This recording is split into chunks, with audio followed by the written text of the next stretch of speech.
Akalmu jangan disuplai hal-hal yang merusak. Hatimu jangan dikotori oleh hal-hal yang membuat kita buta, membuat kita gelap. Kalau isi pikiranmu barang rusak semua, ya cara pandangmu terhadap hidup juga rusak. Hati jadi kunci arah perjalanan kita kemana.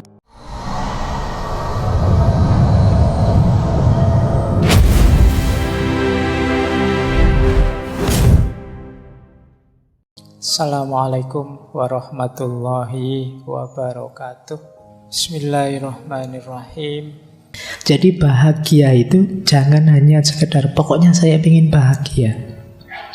Kita harus jelas dulu ingin bahagia yang apa. Kebahagiaan yang lahiriah ataukah kebahagiaan batin atau kebahagiaan yang hakiki. Ini nanti beda-beda. Mungkin kemarin teman-teman bingung, konsepnya campur baur jadi satu. Bahagia itu ya di hati. Ada yang bilang bahagia itu ya kalau kita senang, sehat, sejahtera. Ada yang bilang bahagia itu ya ketika kita dekat dengan Allah, ketika kita ma'rifat dan lain sebagainya. Oleh hamka, untuk lebih mudahnya, ayo kita bagi saja. Ada kebahagiaan lahiriah, ada kebahagiaan batin, ada kebahagiaan hakiki. Hakiki itu hakikat sejati, puncaknya kebahagiaan. Jenis-jenis kebahagiaan ini saling berkait. Untuk bisa bahagia secara batin, lahir kita harus bahagia. Untuk bisa menemukan kebahagiaan hakiki, batin harus beres, lahir juga harus beres, sudah bahagia. Tapi kalau kita berhenti di kebahagiaan lahir saja, bisa saja kita tidak mendapat kebahagiaan batin dan tidak ketemu kebahagiaan hakiki. Itulah mengapa banyak orang kaya, banyak orang sukses, tapi tidak bahagia. Kenapa? Kebahagiaan yang dia miliki hanya kebahagiaan lahir. Dia belum menggarap ranah kebahagiaan batin. Jadi nanti ketika membahas tema kebahagiaan, kalau menurut Hamka, ayo kita cek ya. Ada kebahagiaan lahir, ada kebahagiaan batin, ada kebahagiaan hakiki.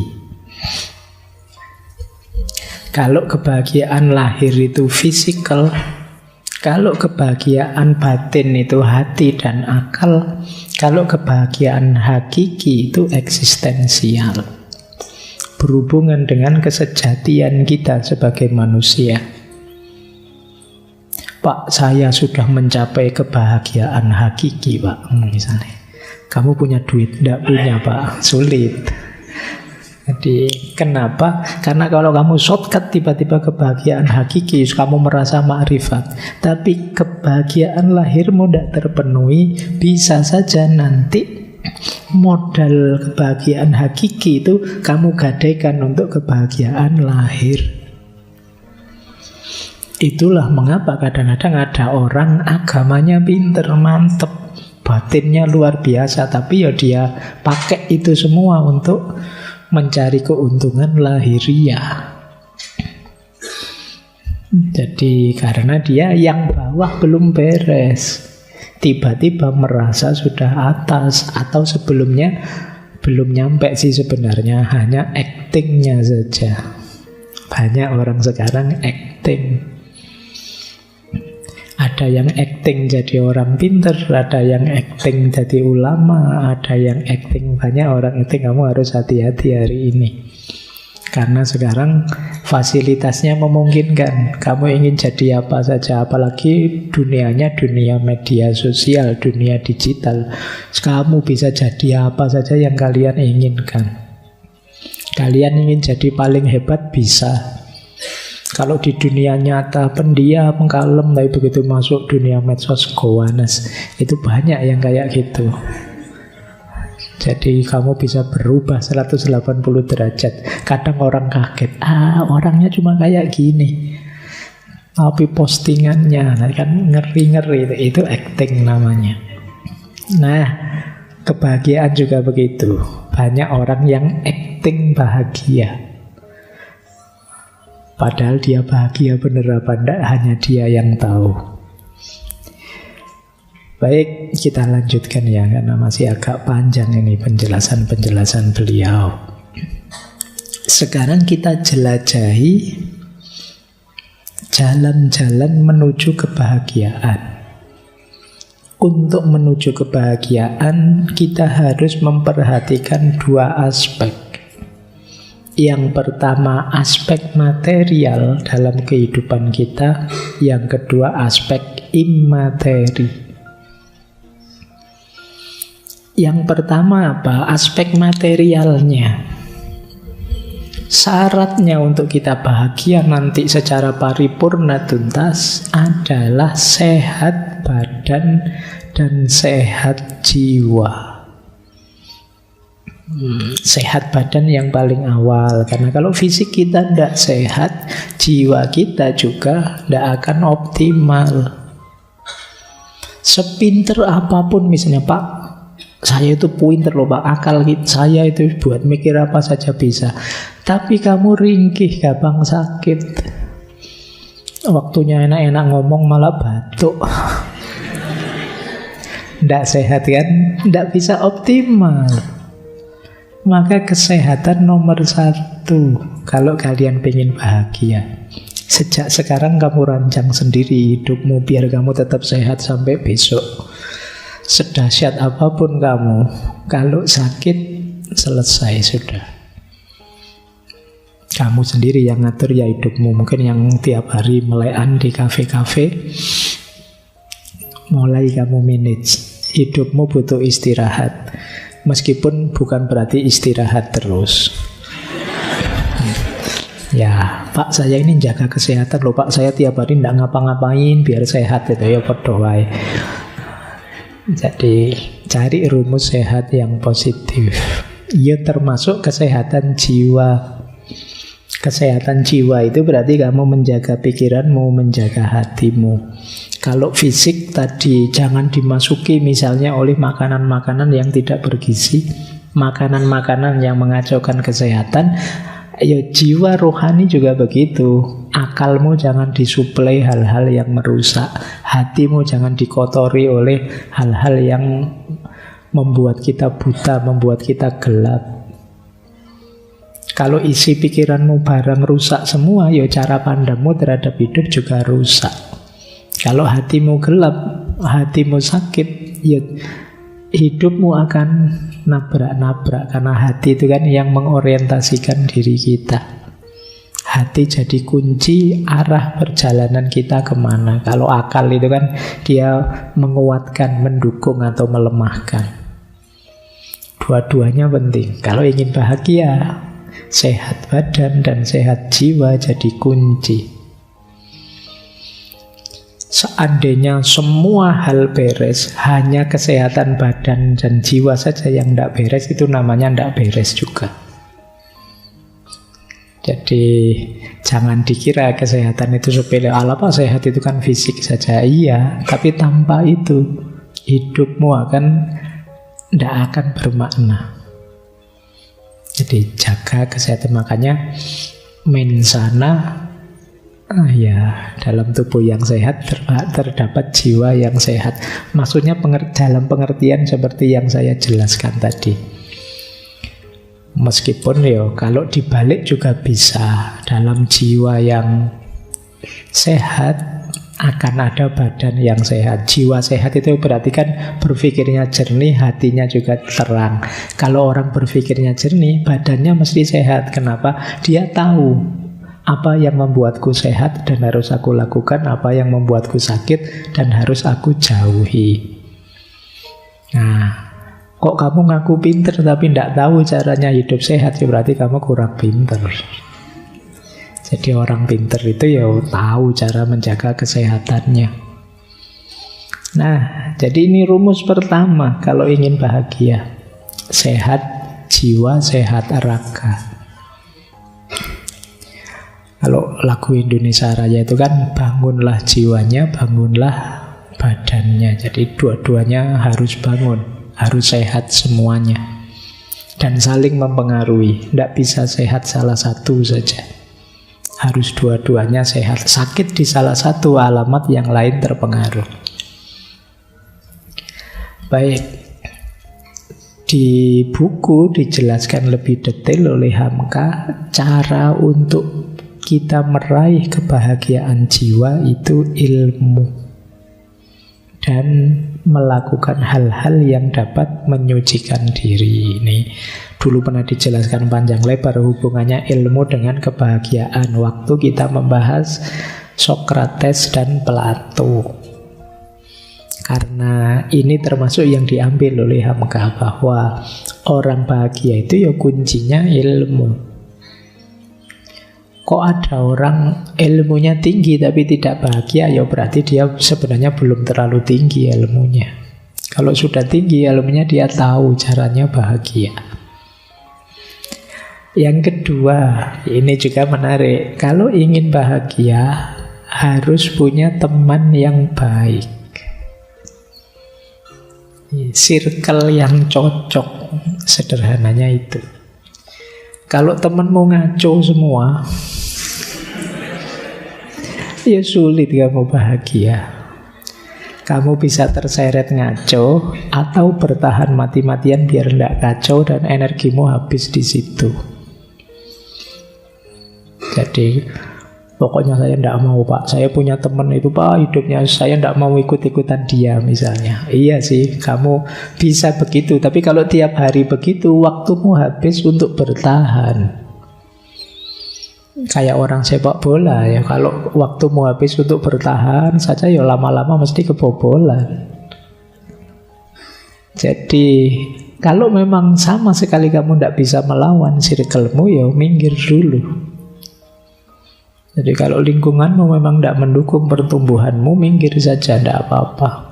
Karena kamu butuh teman yang baik untuk menularkan kebaikan pada dirimu. Makanya ada syair Jawa yang dulu dari Sunan Bonang itu, obatnya hati itu wong kang soleh kumpulono. Deket-deketlah dengan orang soleh, biar ketularan soleh, biar vibrasi dan frekuensimu nyambung dalam kesolehan. Tapi kalau temanmu tidak beres semua, ya kamu ketularan juga, frekuensi vibrasi tidak beres. Jadi cari circle yang cocok untuk pertumbuhan cita-citamu. Kalau kamu pinginnya jadi pemain band, kan kamu harus deket-deket teman-teman yang senang musik. Kalau kamu pingin jadi apa, deket-deket dengan teman yang sesuai dengan apa keinginanmu tadi. Ini circle. Jadi cari teman yang baik, yang mendukung kebahagiaanmu. Jangan cari teman yang mengacaukan ritme hidupmu, apalagi yang benci kamu, apalagi yang dendam padamu, apalagi yang dengki padamu. Kamu tidak akan tenang hidupmu. Baik, jadi ini yang pertama ya, untuk bahagia, sehat jiwa raga, teman baik. Nanti kamu cari dalam hidupmu masing-masing mana yang sudah saya miliki dan mana yang belum. Kalau belum, hadirkanlah. Akan jadi syarat kebahagiaanmu. Yang ketiga, kalau ingin bahagia harus mau berpikir.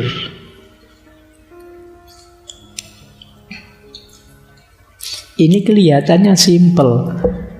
Loh kan otomatis Pak, apa ada orang yang tidak mikir? Menurutmu kan begitu, tapi sebenarnya banyak.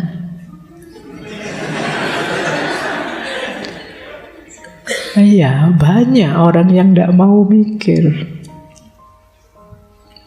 Bahkan yang muda-muda ini banyak loh. Kadang kalau saya tanya, gimana mas rencanamu ke masa depan? Alah Pak, saya mengalir saja. Lah iya kan, itu kan alamat kamu tidak mau mikir mesti tentang hidupmu. Kamu tidak sungguh-sungguh merenungi hidupmu, menemukan titik-titik kebijaksanaan, mencari titik-titik keputusan yang penting, yang membuatmu jadi lebih baik, lebih baik. Syaratnya tetap mau berpikir.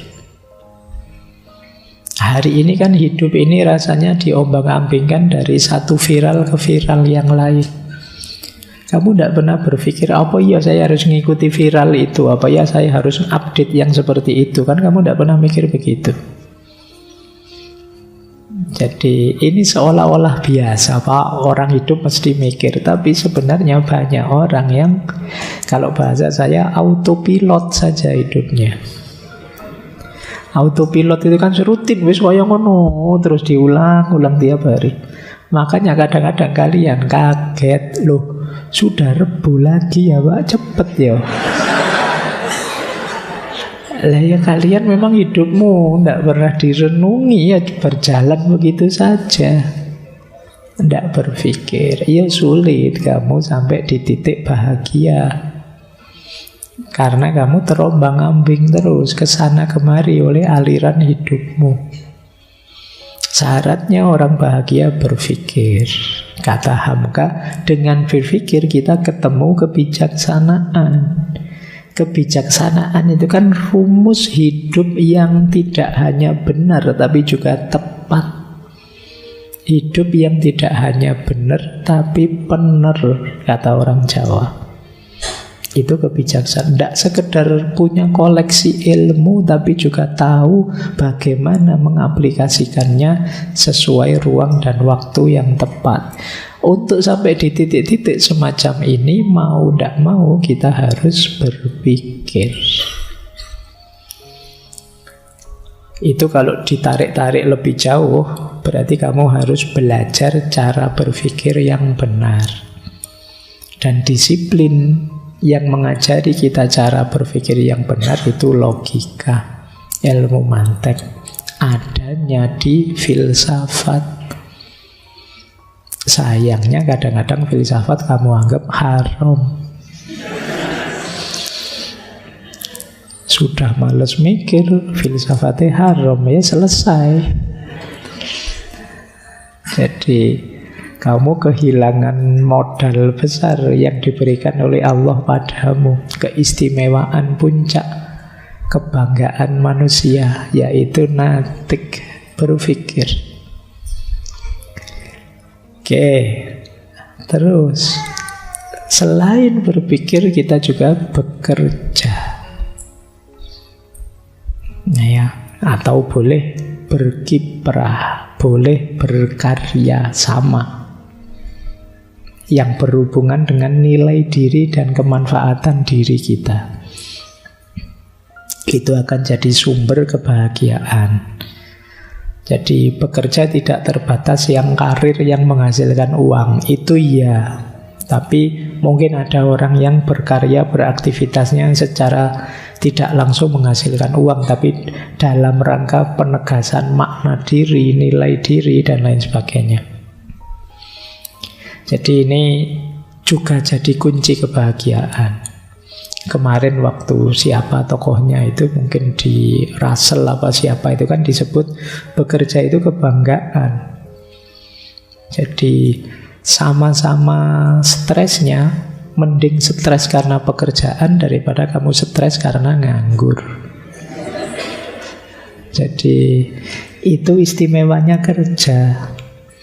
Dulu kita pernah membahas satu sesi itu kan tentang kerja, yang di situ disebut kerja itu rahmat, kerja itu ibadah, kerja itu amanah, kerja itu izzah, kemuliaan diri.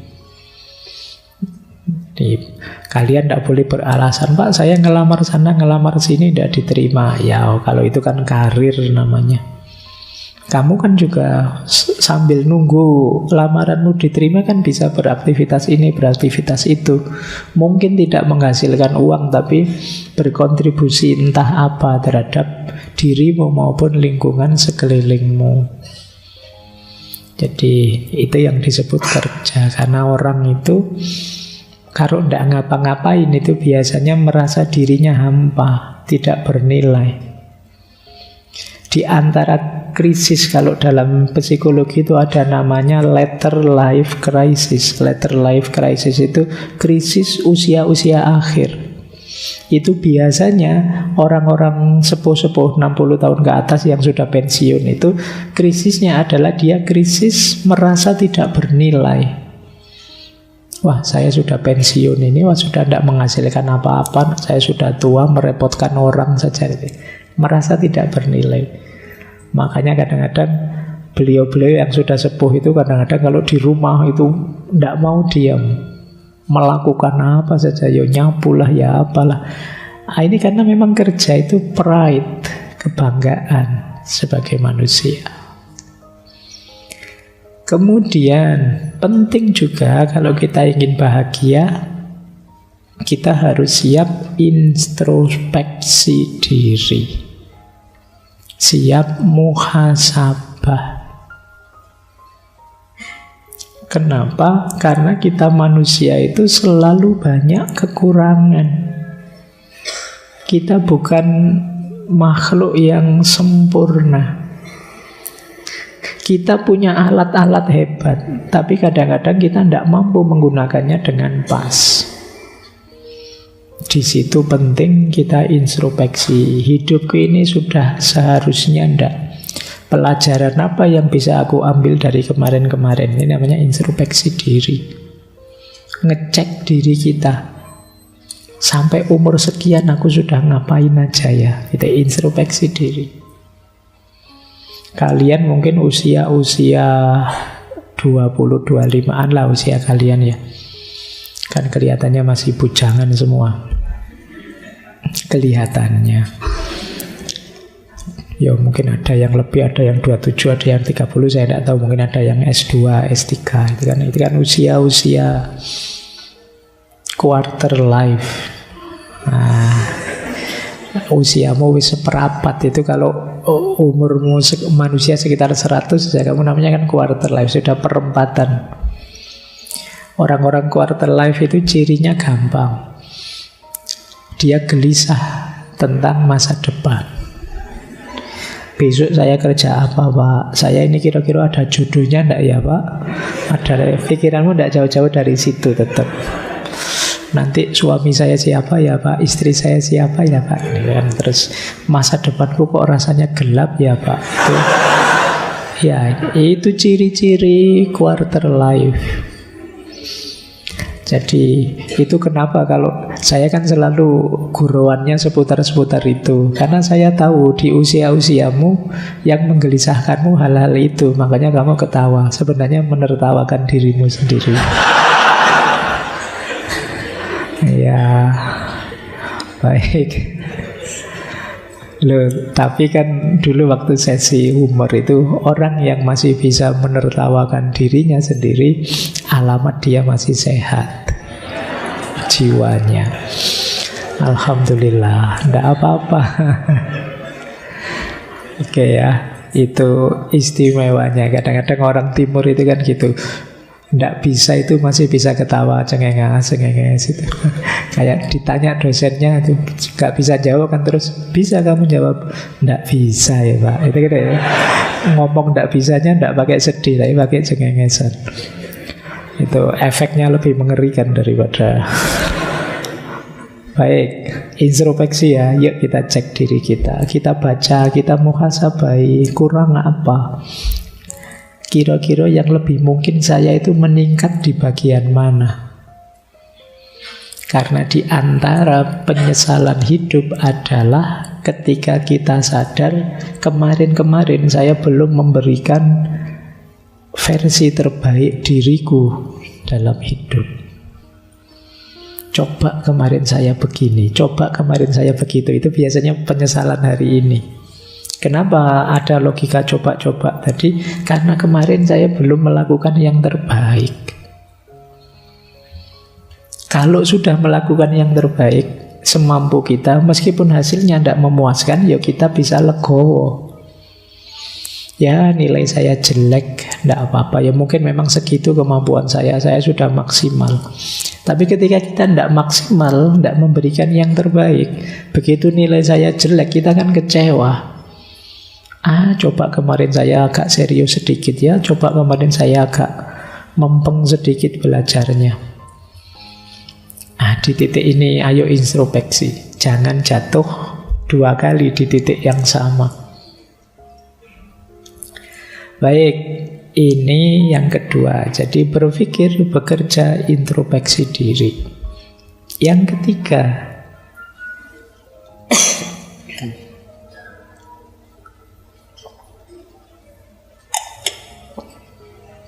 dalam aspek material kebahagiaan ada 2 karakter kunci kalau kita ingin bahagia. Yang pertama, kemampuan untuk qanaah. Yang kedua, kemampuan tawakal. Jadi tadi kan sudah ada 5, sekarang tambah 2. Qanaah dan tawakal. Qanaah itu kemampuan kita untuk mencukupkan diri dengan apa yang kita punya. Jadi qanaah bukan berarti anti dunia.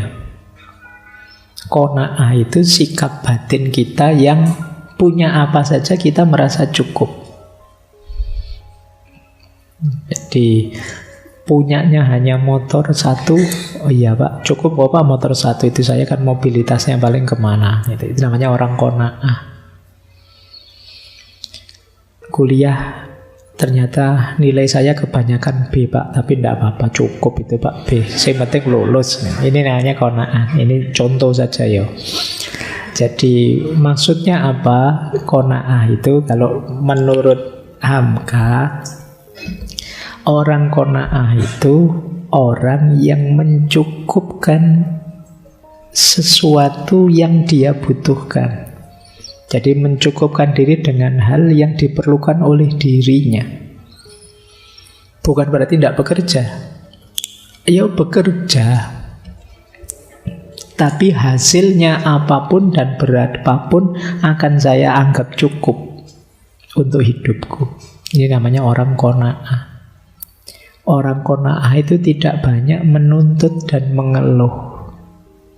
Apa adanya saja kita nikmati. Ini orang qanaah.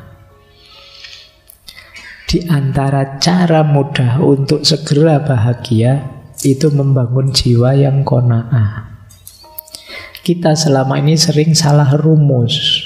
Ketika ingin bahagia kita target ini, target itu yang belum kita miliki. Akhirnya bahagia kita lama. Kalau ingin segera bahagia, ayo kita hidupkan qanaah saat ini. Otomatis kita akan bahagia saat ini juga. Kita akan alhamdulillah, ya Allah, alhamdulillah kebutuhan saya terpenuhi. Yang kedua, tawakal. Tawakal itu satu sikap batin yang kita hidupkan setelah ikhtiar kita jalankan. Itu tawakal. Saya sudah berusaha maksimal Pak, semampu saya.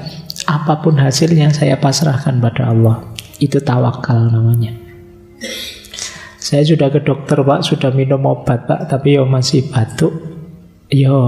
Pasrah ke Allah. Itu namanya tawakal. Jangan belum minum obat, belum periksa, belum apa, sejak awal sudah pasrah saja pada Allah Pak. Itu bukan tawakal, itu namanya. Jadi tawakal itu kita lahirkan setelah ikhtiar maksimal dijalankan.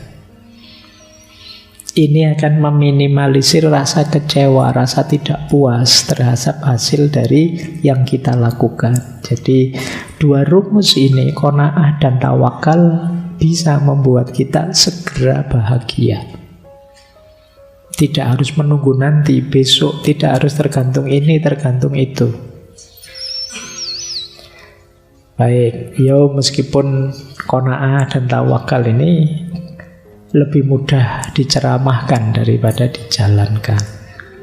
Karena tidak gampang kamu membentuk jiwa qanaah itu, apalagi yang muda-muda, cita-citanya masih panjang, keinginannya masih macam-macam.